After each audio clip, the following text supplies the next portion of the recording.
The Art of Living Awake, Buddhism as an Everyday Path. Sometimes, we live with the feeling that something is missing, even when we have everything that, in theory, should make us happy. We have a roof over our heads, food, relationships, work, endless distractions, yet there's a constant background noise, anxiety, comparison, hurry, exhaustion. In the middle of modern noise, Buddhism offers a simple but deeply transformative proposal: to wake up. It's not a religion to believe in, but a way of living, a way of seeing reality with clearer, more present, more human eyes. To live awake, in the Buddhist sense, means to live consciously, with full attention to what we do, think, and feel, recognizing the ever-changing nature of all things, and slowly freeing ourselves from the attachments that keep us bound to suffering. It's not an esoteric idea or a distant ideal.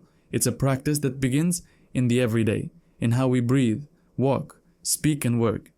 The Buddha didn't talk about a creator God or absolute truths. He spoke about human suffering and how we can understand it in order to stop repeating it. But in that sense, Buddhism is a radically practical philosophy. It doesn't aim to save us in another world, but to help us live fully in this one. Understanding suffering without drama. The first step in Buddhist philosophy is to recognize that suffering exists, not as punishment or tragedy, but as a natural part of human experience. The Buddha called it dukkha, a word that's hard to translate, meaning something like dissatisfaction, unease, or tension. Dukkha isn't just physical or emotional pain. It's also present in that emptiness we feel when we get what we wanted, and it still isn't enough, in the frustration of trying to control the uncontrollable, in the resistance to change. We all at some point experience that sense that life doesn't quite fit the way we wish it did. Buddhism doesn't deny that fact. It embraces it with serenity. Accepting that suffering exists isn't giving up. It's stopping the fight with reality. When we stop denying what we feel, pain becomes a teacher. It shows us where we're attached, where we seek security in the fleeting, where we confuse the temporary for the permanent. At its root, suffering arises when we want things to be different from how they are. We want a relationship to last forever, our body not to age, our job to always inspire us, people to behave as we expect. But life moves, changes, transforms. When we cling, we hurt. Understanding this is the beginning of freedom, desire, and attachment in modern times. We live in an age of hyperstimulation. Social media, advertising, and constant comparison train us to want endlessly. We crave the newest phone, the most exclusive experience, the perfect body, others' approval. Without realizing it, we turn desire into a way of life. Buddhism doesn't condemn desire itself. We desire because we're alive. The impulse to seek what improves or beautifies life is natural. What the Buddha invited us to examine is our relationship with desire. When we desire with attachment, when we believe our happiness depends on getting or keeping something, we become prisoners. Attachment isn't love, it's fear. Fear of losing what gives us pleasure or identity. But when we learn to enjoy things without trying to possess them, when we recognize that nothing truly belongs to us, we discover a lighter way of living. We can love without demanding, enjoy without clinging, act without anxiety about the result. Practicing this in modern life means cultivating a consciously detached attitude. Not detachment as coldness or indifference, but as inner freedom. For example, using social media without measuring our worth by likes, loving someone without trying to control them, working with dedication without letting results define our self-esteem, enjoying a moment knowing it's unique, and therefore precious. Mindfulness, being here now. One of Buddhism's best-known contributions to modern life is the practice of mindfulness. At its core, it's the ability to be fully present in what we're doing, without being distracted by the past or future. It sounds simple, but we live so scattered that we're almost never truly present. We eat thinking about our emails, walk while looking at our phones, talk to others while mentally planning our replies. Mindfulness invites us back to the body, the breath, the moment. Every moment can be an act of meditation if we live it with presence. For example, when washing the dishes, we can feel the water, the texture of the soap, the motion of our hands, without thinking about something else. When listening to someone, we can stop planning our response and simply listen. By breathing consciously, we remember that we are alive, here and now, and that for a moment is enough. Mindfulness doesn't change external circumstances, but it completely transforms our experience of them. When we are present, we stop reacting automatically and begin to respond with clarity. The mind, grows calmer, and the heart more peaceful. The ethics of compassion. Buddhism teaches that every action has consequences. That's the principle of karma, and that to live wisely means acting in ways that reduce suffering, not increase it. Compassion, therefore, is the ethical heart of this philosophy. Compassion isn't pity, weakness, or blind sacrifice. It's the deep understanding that all beings wish to be happy and avoid pain, and that our actions can either support or hinder that well-being. To practice compassion is to see others as mirrors. Their suffering is also ours. Their well-being affects us too.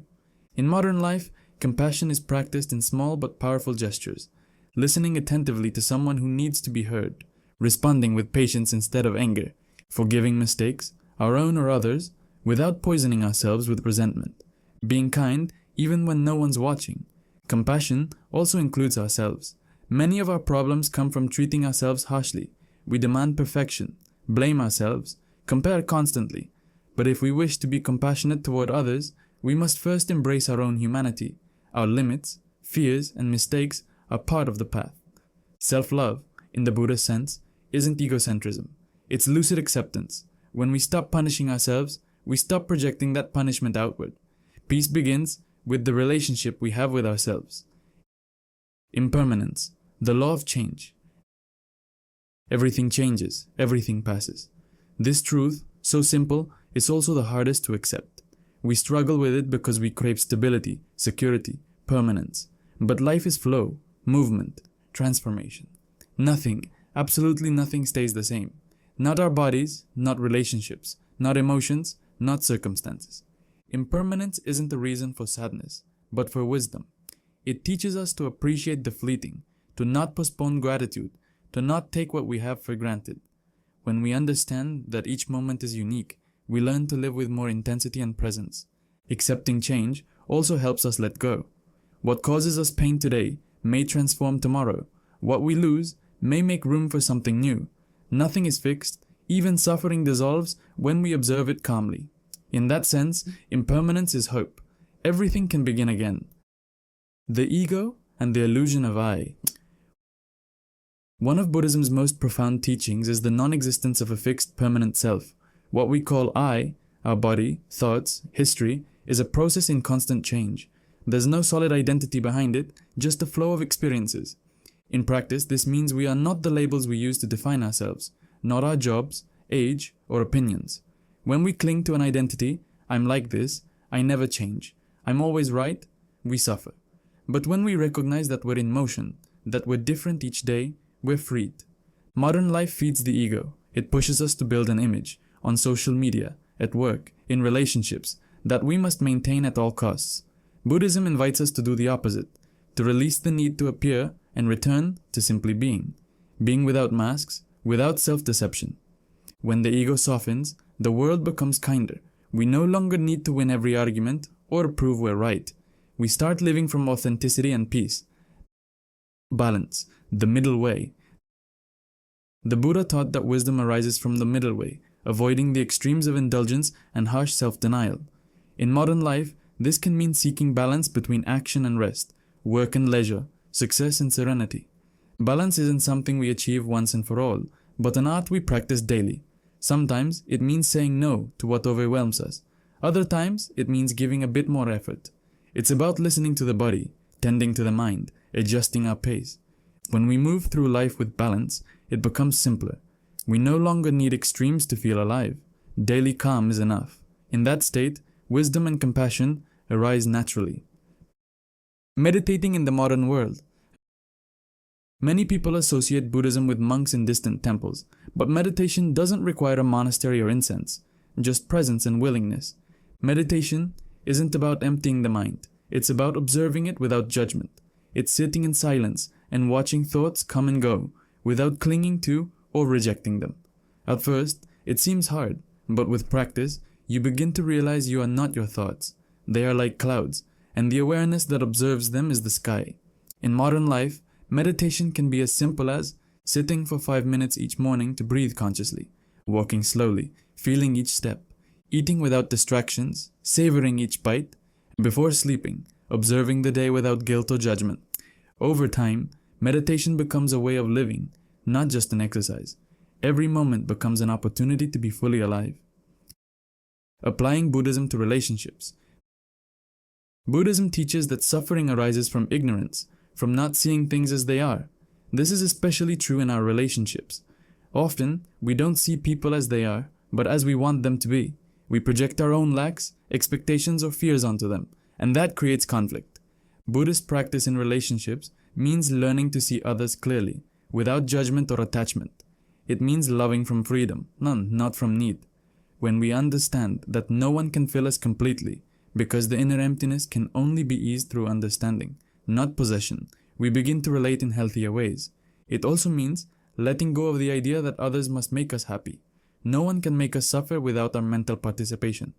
When we cultivate inner calm and understanding, our relationships become lighter, more sincere, more authentic.